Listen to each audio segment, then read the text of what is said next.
ನಾನು ಅಧ್ಯಕ್ಷ ಮನೆಯಲ್ಲಿ ಕೂರ್ಬೇಕಾ 2028ಕ್ಕೂ ನನ್ನದೇ ನಾಯಕತ್ವ ವಿರೋಧಿಗಳಿಗೆ ಡಿಕೆ ಬಿಗ್ ಮೆಸೇಜ್. ಇದುವೇ ಚದುರಂಗದ ಮೊದಲ ಸ್ಟೋರಿ, ನಾನೇ ಬಾಸ್.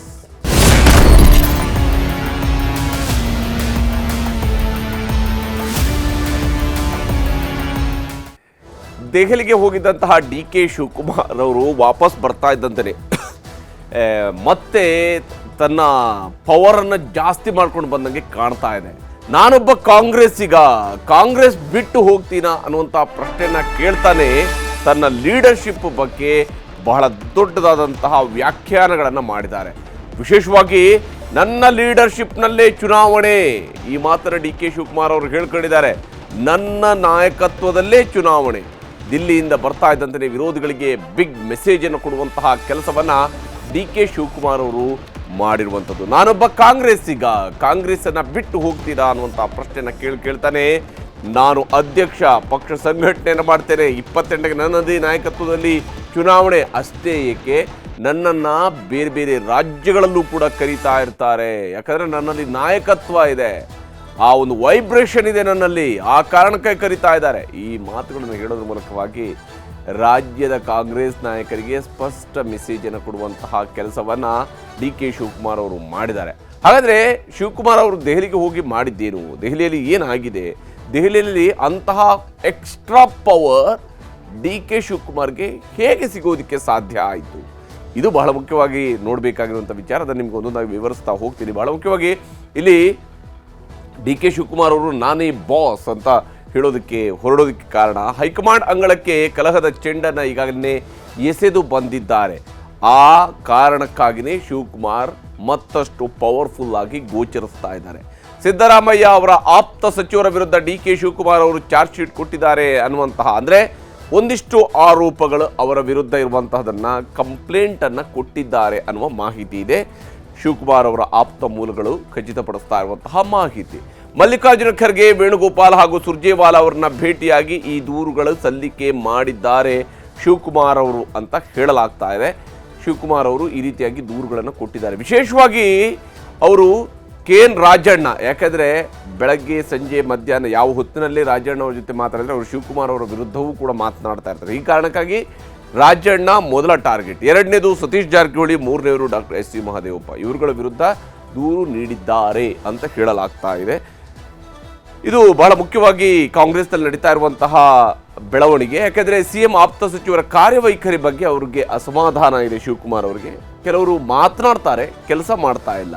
AICC ಅಧ್ಯಕ್ಷರು ಕೂಡ ಏನು ಹೇಳಿದ್ದಾರೆ, ನೀವು ನಿಮಗೆ ಕೊಟ್ಟಿರುವಂಥ ಜವಾಬ್ದಾರಿಗಳನ್ನು ನಿರ್ವಹಿಸಿ, ನಿಮ್ಮ ಕೆಲಸ ಮಾಡಿ, ಉಳಿದಿದ್ದು ನಮಗೆ ಬಿಟ್ಬಿಡಿ ಅಂತ ಹೇಳಿದರೆ. ಆದರೆ ಅದನ್ನು ಬಿಟ್ಟು ತಮ್ಮ ಕೆಲಸವನ್ನು ಮಾಡ್ತಾ ಇಲ್ಲ, ಇಲಾಖಾವಾರು ಕೆಲಸಗಳು ಕೂಡ ಆಗ್ತಾ ಇಲ್ಲ ಅನ್ನುವಂಥ ಕಂಪ್ಲೇಂಟ್.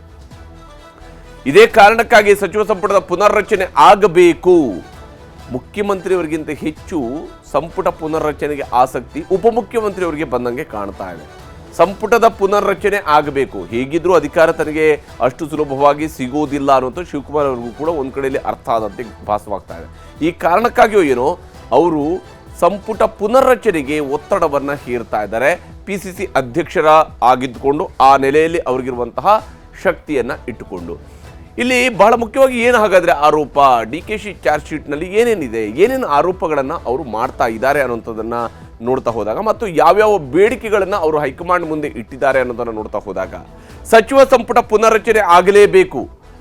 ಈಗಿನ ಹಂತದಲ್ಲಿ ಸಚಿವ ಸಂಪುಟದ ಪುನರ್ರಚನೆ ಆಗಲೇಬೇಕು. ಸರ್ಕಾರ ಬಂದು ಆಲ್ಮೋಸ್ಟ್ 2 ವರ್ಷ ಆಗ್ತಾ ಬಂದರೆ, ಮುಂದಿನ ಮೇ ತಿಂಗಳು ಬಂತು ಅಂದರೆ 2 ವರ್ಷ ಕಂಪ್ಲೀಟ್ ಆಗುತ್ತೆ.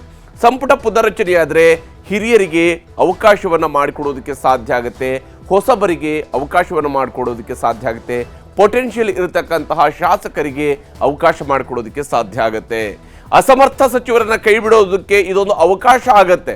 ಯಾಕಂದರೆ ಕೆಲವ್ರದ್ದು ಬಾಯಿ ಮಾತ್ರ ಜಾಸ್ತಿ ಇದೆ, ಆದರೆ ಕೆಲಸ ಏನು ಆಗ್ತಾ ಇಲ್ಲ, ಮಂತ್ರಕ್ಕಿಂತ ಉಗುಳೇ ಜಾಸ್ತಿ ಅನ್ನುವಂತಹ ರೀತಿಯಲ್ಲಿ ಇದ್ದಾರೆ. ಇಂಥವರುಗಳನ್ನು ಹೊರಗಡೆ ಕಳಿಸ್ಬೇಕು ಸಂಪುಟದಿಂದ, ಹೊಸಬರಿಗೆ ಅವಕಾಶ ಕೊಡಬೇಕು, ಅಸಮರ್ಥ ಸಚಿವರನ್ನು ಕೈ ಬಿಡಬೇಕು. ಪಕ್ಷದ ಅಧ್ಯಕ್ಷನಾದ ನನಗೆ ಕನಿಷ್ಠ ಗೌರವವನ್ನು ಕೊಡ್ತಾ ಇಲ್ಲ. ಕೆಲವು ಸಚಿವರುಗಳು ಹೇಗಿದ್ದಾರೆ ಅಂತ ಹೇಳಿದರೆ ಪಕ್ಷದ ಅಧ್ಯಕ್ಷರನ್ನ ಕೇರೆ ಮಾಡ್ತಾ ಇಲ್ಲ. ಶಿವಕುಮಾರ್ ಅವರು ಬದಲಾಗಬೇಕು ಅನ್ನುವಂಥದ್ರಿಂದ ಹಿಡಿದು ಸದಾಶಿವನಗರದಲ್ಲಿ 4 ಮನೆ ಮಾಡ್ಕೊಂಡಿದ್ದೀನಿ, ತುಮಕೂರಲ್ಲಿ 4 ಮನೆ ಮಾಡ್ಕೊಂಡಿದ್ದೀನಿ, ಡಾಲರ್ಸ್ ಕಾಲೋನಿಯಲ್ಲಿ ಮಾಡ್ಕೊಂಡಿದ್ದೀನಿ ಅನ್ನುವಂತಹ ಟಾಂಗ್ ಕೊಡೋದ್ರವರೆಗೂ ಕೂಡ ಸಚಿವರುಗಳಿಂದ ಮಾತು ಬರ್ತಾ ಇದೆ, ಎದುರಾಳಿಗಳಿಂದ ಅಲ್ಲ, ಸರ್ಕಾರದ ಸಚಿವರಿಂದಲೇ ಮಾತು ಬರ್ತಾ ಇದೆ. ಖರ್ಗೆ ಅವರ ವಾರ್ನಿಂಗ್ಗೂ ಕೂಡ ಬಗ್ಗದೆ ಬಹಿರಂಗ ಹೇಳಿಕೆಯನ್ನ ಕೊಡ್ತಾ ಇದ್ದಾರೆ. ಕೆಲವರು ಬಹಿರಂಗ ಹೇಳಿಕೆಯನ್ನ ಮಲ್ಲಿಕಾರ್ಜುನ ಖರ್ಗೆ ಅವರು AICC ಅಧ್ಯಕ್ಷರು ಹೇಳಿದ್ರು ಕೂಡ ಕೇಳ್ತಾ ಇಲ್ಲ. ಇವ್ರು ನಡೆದಿದ್ದೇ ದಾರಿ ಅನ್ನುವಂತಾಗಿದೆ. ಮತ್ತು ಇದರ ಹಿನ್ನೆಲೆಯಲ್ಲಿ ಸಿದ್ದರಾಮಯ್ಯನವರ ಬೆಂಬಲ ಇರಬಹುದು. ಸಿದ್ದರಾಮಯ್ಯನವರ ಬೆಂಬಲದಿಂದಾಗಿಯೇ ಆಪ್ತರು ಬಹಿರಂಗ ಹೇಳಿಕೆಯನ್ನು ಕೊಡ್ತಾ ಇರಬಹುದು ಅನ್ನುವಂಥ ಅನುಮಾನ ಶಿವಕುಮಾರ್ ಅವರನ್ನು ಕೂಡ ಕಾಡ್ತಾ ಇರುವಂಥದ್ದು. ಈ ವಿಚಾರವನ್ನು ಕೂಡ ಅವರು ಹೈಕಮಾಂಡ್ ಮುಂದೆ ಹೇಳಿದ್ದಾರೆ ಅಂತ ಹೇಳಲಾಗ್ತಾ ಇದೆ. ಯಾವುದೇ ವಿಷಯವನ್ನ ಆಂತರಿಕವಾಗಿ ಈ ಸಚಿವರುಗಳು ಚರ್ಚಿಸ್ತಾ ಇಲ್ಲ. ಇವ್ರದ್ದೇನು ಕೂಡ ಬಹಿರಂಗ ಚರ್ಚೆನೆ, ನೇರಾನೇರವಾದಂಥ ಚರ್ಚೆನೆ. ಹಾಗೆಯೇ ಡಿನ್ನರ್ ಮೀಟಿಂಗ್ ಅಥವಾ ಬ್ರೇಕ್ಫಾಸ್ಟ್ ಮೀಟಿಂಗ್, ಈ ರೀತಿಯಾದಂತಹ ಮೀಟಿಂಗ್ಗಳು ಮತ್ತು ಅಲ್ಲಿ ಚರ್ಚೆ, ಅದು ಬಿಟ್ಟರೆ ಬಹಿರಂಗ ಚರ್ಚೆ. ಆಂತರಿಕವಾಗಿ ಯಾವುದನ್ನು ಕೂಡ ಚರ್ಚಿಸ್ತಾ ಇಲ್ಲ. ನಾನು KPCC ಅಧ್ಯಕ್ಷ ಸ್ಥಾನ ಬಿಟ್ಟುಕೊಡೋದಕ್ಕೆ ನಾನು ಸಿದ್ಧನಿದ್ದೇನೆ. ಒಂದು ವೇಳೆ ನೀವು ಪಕ್ಷದ ಹೈಕಮಾಂಡ್ ನಿರ್ಧರಿಸಿದರೆ ನಾನು KPCC ಅಧ್ಯಕ್ಷ ಸ್ಥಾನವನ್ನು ಬಿಟ್ಟುಕೊಡೋದಕ್ಕೆ ಸಿದ್ಧನಿದ್ದೇನೆ. ಆದರೆ ಅಲ್ಲೊಂದು ಆದರೆಯನ್ನು ಇಟ್ಟಿದ್ದಾರೆ ಶಿವಕುಮಾರ್ ಅವರು. ಆದರೆ ಪವರ್ ಶೇರಿಂಗ್ ವಿಚಾರದಲ್ಲಿ ಸ್ಪಷ್ಟನೆ ಬೇಕು. ನಾನು PCC ಅಧ್ಯಕ್ಷ ಸ್ಥಾನ ಬಿಟ್ಟುಕೊಡ್ತೀನಿ, ಆದರೆ ಪವರ್ ಶೇರಿಂಗ್ ಆಗಬೇಕು. ಈ ವಿಚಾರದಲ್ಲಿ ನನಗೆ ಸ್ಪಷ್ಟನೆಯನ್ನು ಕೊಡಬೇಕು, ಸ್ಪಷ್ಟತೆ ಸಿಗಬೇಕು ನನಗೆ. ಆಗ PCC ಅಧ್ಯಕ್ಷ ಸ್ಥಾನವನ್ನು ಬಿಟ್ಟುಕೊಡ್ತೀನಿ. ಇಲ್ಲದೆ ಹೋದರೆ ನನ್ನ ನೇತೃತ್ವದಲ್ಲೇ 2028ರ ಚುನಾವಣೆ ನಡೀಬೇಕು. ಒಂದು ವೇಳೆ ಪವರ್ ಶೇರಿಂಗ್ ಇಲ್ಲ ಅಂತೇಳಿ ಆದರೆ ನನ್ನ ನಾಯಕತ್ವದಲ್ಲೇ 2028ರ ವಿಧಾನಸಭೆ ಚುನಾವಣೆ ನಡೀಬೇಕು. ಸೋನಿಯಾ ಗಾಂಧಿಯವರು ಹಾಗೆಯೇ ರಾಹುಲ್ ಗಾಂಧಿಯವರ ಗಮನಕ್ಕೂ ಕೂಡ ಈ ವಿಚಾರವನ್ನು ನೀವು ತರಬೇಕು ಅಂತ ಹೇಳಿ ಹೈಕಮಾಂಡ್ ನಾಯಕರಿಗೆ ಶಿವಕುಮಾರ್ ಅವರು ಒತ್ತಾಯವನ್ನು ಮಾಡಿದ್ದಾರೆ. ಯಾಕೆಂದರೆ ಪಕ್ಷದಲ್ಲಿ ಏನೇ ಸಂಘಟನೆ ಏನೇ ಇದ್ರೂ ಕೂಡ ಅಂತಿಮ ಮುದ್ರೆ ಬೇಕಿರುವಂಥದ್ದು ಅವರಿಗೆ ಸೋನಿಯಾ ಗಾಂಧಿ ಅವರಿಂದ, ಅಂತಿಮ ಮುದ್ರೆ ಅವರಿಗೆ ಬೇಕಿರುವಂಥದ್ದು ರಾಹುಲ್ ಗಾಂಧಿ ಅವರಿಂದ. ಅವರ ಗಮನಕ್ಕೆ ಈ ವಿಚಾರ ಬಂತು ಅಂತ ಹೇಳಿದರೆ ತಾನು ಹೇಳಿದಂಥ ಕೆಲಸ ಆಗುತ್ತೆ ಅನ್ನುವಂಥ ವಿಶ್ವಾಸ ಶಿವಕುಮಾರ್ ಅವರಲ್ಲೂ ಇದ್ದೇ ಇದೆ. ಸೋನಿಯಾ ಗಾಂಧಿ ಹಾಗೆಯೇ ರಾಹುಲ್ ಗಾಂಧಿ ಅವರನ್ನು ಭೇಟಿಯಾದರೆ ನಾನೇ ಇವೆಲ್ಲ ವಿಚಾರಗಳನ್ನು ಕೂಡ ಹೇಳ್ತೇನೆ, ಯಾವುದನ್ನು ಬಿಡೋದಿಲ್ಲ. ನಾನು ಎಲ್ಲ ವಿಷಯಗಳನ್ನು ನಾನೇ ಅವ್ರಿಗೂ ಕೂಡ ಎಕ್ಸ್ಪ್ಲೇನ್ ಮಾಡ್ತೀನಿ, ಸೋನಿಯಾ ಗಾಂಧಿ ಅವರಿಗಾದರೂ ಸರಿ ಅಥವಾ ರಾಹುಲ್ ಗಾಂಧಿ ಅವರಿಗಾದರೂ ಸರಿ ಅಂತೇಳಿ ಖಡಕ್ಕಾಗಿಯೇ ಒತ್ತಡ ಹಾಕಿ ಬಂದಿದ್ದಾರೆ DK ಶಿವಕುಮಾರ್ ಅವರು. ಈ ಮೂಲಕ ಯಾಕೆ ಅವರು ಇಷ್ಟು ಪವರ್ಫುಲ್ ಆಗಿ ಬೆಂಗಳೂರಲ್ಲಿ ಮಾತನಾಡ್ತಾ ಇದ್ದಾರೆ, ಓಪನ್ ಆಗಿ ಮಾತನಾಡ್ತಾ ಇದ್ದಾರೆ ಅಂದರೆ ಇಂಥ ಒಂದು ಪವರ್ಫುಲ್ ಒತ್ತಡವನ್ನು ಅವರು ಹೇರಿ ಬಂದಿದ್ದಾರೆ ಶಿವಕುಮಾರ್ ಅವರು ಡೆಲ್ಲಿಗೆ ಹೋಗಿ. ಸೋನಿಯಾ ಗಾಂಧಿ ಹಾಗೂ ರಾಹುಲ್ ಗಾಂಧಿ ಅವರಿಗೆ ತಿಳಿಸೋದಾಗಿಯೂ ಕೂಡ ವೇಣುಗೋಪಾಲ್ ಅವರು ಹೇಳಿ ಕಳಿಸಿದ್ದಾರಂತೆ. ಆಯಿತು, ನೀವು ಪ್ರಸ್ತಾಪಿಸಿರುವಂಥ ವಿಚಾರಗಳನ್ನು ಪಕ್ಷದ ಹೈಕಮಾಂಡ್ನ ವರಿಷ್ಠ ನಾಯಕರುಗಳಿಗೆ ಹೇಳ್ತೀನಿ ಅನ್ನೋದನ್ನು ಹೇಳಿದಾರಂತೆ ವೇಣುಗೋಪಾಲ್ ಅವರು. DK ಶಿವಕುಮಾರ್ ಅವರು ಮಾತನಾಡಿದ್ದಾರೆ, ತೋರಿಸ್ತೀನಿ. ನಾನು ಡೆಲ್ಲಿಗೆ ಹೋದಾಗ ನಾನೊಬ್ಬ ಪಕ್ಷದ ಅಧ್ಯಕ್ಷ. ನನಗೆ ನಮ್ಮ ಪಾರ್ಟಿ ಕಚೇರಿ ಒಂದು ದೇವಸ್ಥಾನ ಇದ್ದಂಗೆ. My party office in Delhi is like my temple. Whenever I go, no whether I meet anyone or not, just I go pray and come there. But it is the chair which has made me sit in this chair. So it is, should I go to BJP office?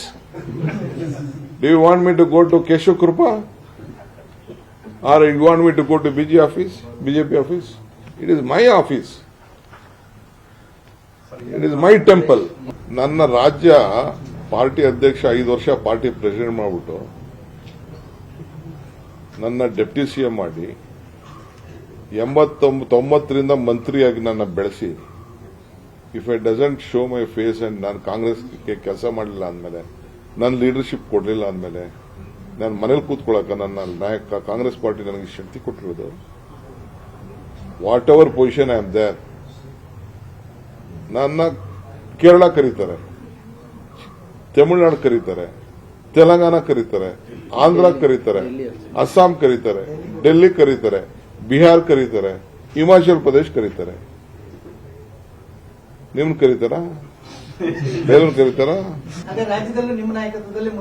I am telling you, ಹೋದ election ಅಲ್ಲಿ campaign committee chairman ಇದ್ದೆ ನಾನು, ಸಿದ್ದರಾಮಯ್ಯನವರು chief minister ಇದ್ದಾಗ. ಹೋದ election ಅಲ್ಲಿ party president ಇದ್ದೆ, ಈಗ ಡೆಪ್ಟಿ CM ಇದೆ. ಸೊ ಇಷ್ಟೆಲ್ಲ ನನಗಿರೋಂಥ ವೈಬ್ರೇಷನ್, ನನಗಿರೋಂಥ ಸ್ಟ್ರೆಂತ್, ನನಗಿರೋಂಥ ಎಕ್ಸ್ಪೀರಿಯನ್ಸ್ ಬೇರೆ ಎಲ್ಲ we utilise every one. Siddaramaiah also will lead the party. Siddaramaiah also will lead the party. You will also, we are collective leadership will go. ಹೀಗೆ ಶಿವಕುಮಾರ್ ಅವರು ಬಹಳ ಚಾಣಾಕ್ಷತನದಿಂದ ಇಲ್ಲಿ ಮಾತನಾಡ್ತಾ ಹೋಗಿದ್ದಾರೆ. ಒಂದು, ತನ್ನ ಪವರನ್ನು ಮುಂದಿಡುವಂತಹ ಪ್ರಯತ್ನವನ್ನು ಮಾಡಿದರು. ಎರಡನೇದು, ಬಹಳ ಮುಖ್ಯವಾಗಿ ಅವರು ಒಂದು ಅಂಶವನ್ನು ಅಲ್ಲಿ ಪಾಯಿಂಟ್ಔಟ್ ಮಾಡ್ತಾ ಹೋಗಿದ್ದಾರೆ. ನನ್ನ ವೈಬ್ರೇಷನ್ನು, ನನ್ನ ಲೀಡರ್ಶಿಪ್ಪು, ಎಲ್ಲ ವಿಚಾರಗಳನ್ನ ಹೇಳಿಕೊಂಡು, ಹೌದು ಎಲೆಕ್ಷನನ್ನು ನನ್ನ ನಾಯಕತ್ವದಲ್ಲಿ ಸ್ಪರ್ಧಿಸ್ತೀವಿ ಅಂತ ಹೇಳ್ತಾನೆ. ಸಿದ್ದರಾಮಯ್ಯವ್ರ ನಾಯಕತ್ವವು ಕೂಡ ಅದರಲ್ಲಿ ಇರುತ್ತೆ, ಸಾಮೂಹಿಕ ನಾಯಕತ್ವವು ಇದರಲ್ಲಿ ಇರುತ್ತೆ ಅಂತೇಳಿ. ಯಾಕಂದರೆ ಕಾಂಗ್ರೆಸ್ ಅಂತಿಮವಾಗಿ ಸಾಮೂಹಿಕ ನಾಯಕತ್ವವನ್ನು ಪ್ರತಿಪಾದಿಸುತ್ತೆ. ಈ ಕಾರಣಕ್ಕೆ ಸಾಮೂಹಿಕ ನಾಯಕತ್ವ, ಸಿದ್ದರಾಮಯ್ಯವರು ಹಾಲಿ ಮುಖ್ಯಮಂತ್ರಿ, ಹಾಗಾಗಿ ಅವರ ನಾಯಕತ್ವ ಮತ್ತು PCC ಅಧ್ಯಕ್ಷರಾಗಿ ನಾನೇ ಕಂಟಿನ್ಯೂ ಆಗ್ತೀನಿ ಅನ್ನುವಂಥ ವಿಶ್ವಾಸದ ಮಾತನ್ನು ಇಲ್ಲಿ ಶಿವಕುಮಾರ್ ಅವರು ಹೇಳ್ತಿರೋದು ಸ್ಪಷ್ಟ ಇದೆ. ಇದೇ ಸಂದರ್ಭದಲ್ಲಿ ಒಂದಿಷ್ಟು ಚರ್ಚೆಗಳಾಗ್ತಾ ಇದ್ವು. ಶಿವಕುಮಾರ್ ಅವ್ರಿಗೆ ಒಂದು ವೇಳೆ ಕಾಂಗ್ರೆಸ್ನಲ್ಲಿ ಪೂರ್ತಿಯಾದಂಥ ಪವರ್ ಸಿಕ್ಕಿಲ್ಲ, ಪವರ್ ಶೇರಿಂಗ್ ಆಗಿಲ್ಲ ಅಂದರೆ ಅವರು ಪಕ್ಷ ಬಿಟ್ಟು ಹೋಗ್ತಾರೇನೋ ಅನ್ನುವಂಥ ವಿಚಾರ, ಅಥವಾ BJPಗೆ ಸೇರ್ತಾರೇನೋ. ಬಹುಶಃ ಈ ವಿಚಾರದಲ್ಲಿ ಬಹಳಷ್ಟು ಮಂದಿ ಶಿವಕುಮಾರ್ ಅವರ ವಿರೋಧಿಗಳು ಕೂಡ ಕನಸು ಕಾಣ್ತಾ ಇದ್ದಾರೆ, ಶಿವಕುಮಾರ್ ಅವರು ಕಾಂಗ್ರೆಸ್ಸನ್ನು ತೊರೆದು ಬರ್ತಾರೆ ಅಂತೇಳಿ. ಆದರೆ ಈ ವಿಚಾರಕ್ಕೆ ಶಿವಕುಮಾರ್ ಅವರು ತಮ್ಮದೇ ಆದಂಥ ಧಾಟಿಯಲ್ಲಿ, ತಮ್ಮದೇ ಆದಂಥ ಶೈಲಿಯಲ್ಲಿ ಮಾತನಾಡಿದ್ದಾರೆ.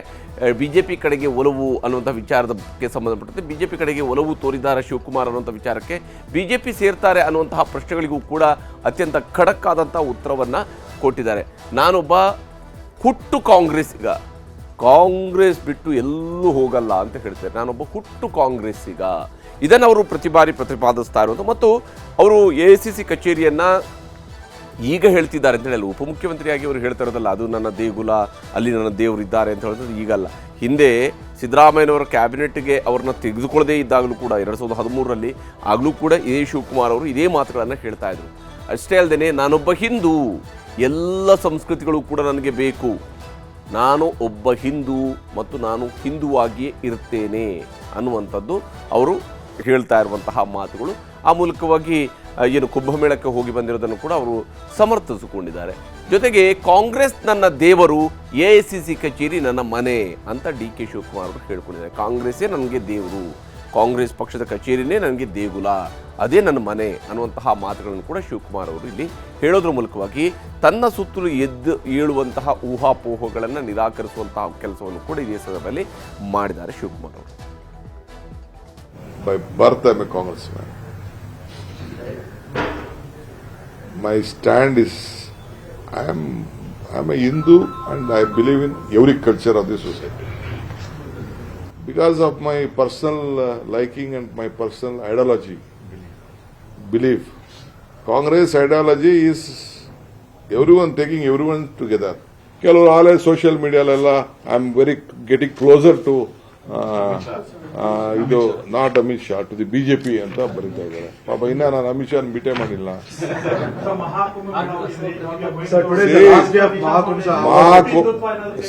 ಮಹಾಕುಂಭ ಮೇಳ, I am A Hindu, I am A Born Hindu, I will die as A Hindu, but I love all religion, I respect all religion.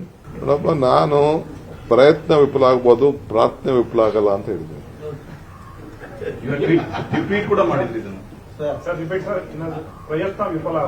ಪ್ರಯತ್ನ ವಿಫಲ ಆಗ್ಬೋದು, ಪ್ರಾರ್ಥನೆ ವಿಫಲ ಆಗಲ್ಲ ಅಂತ.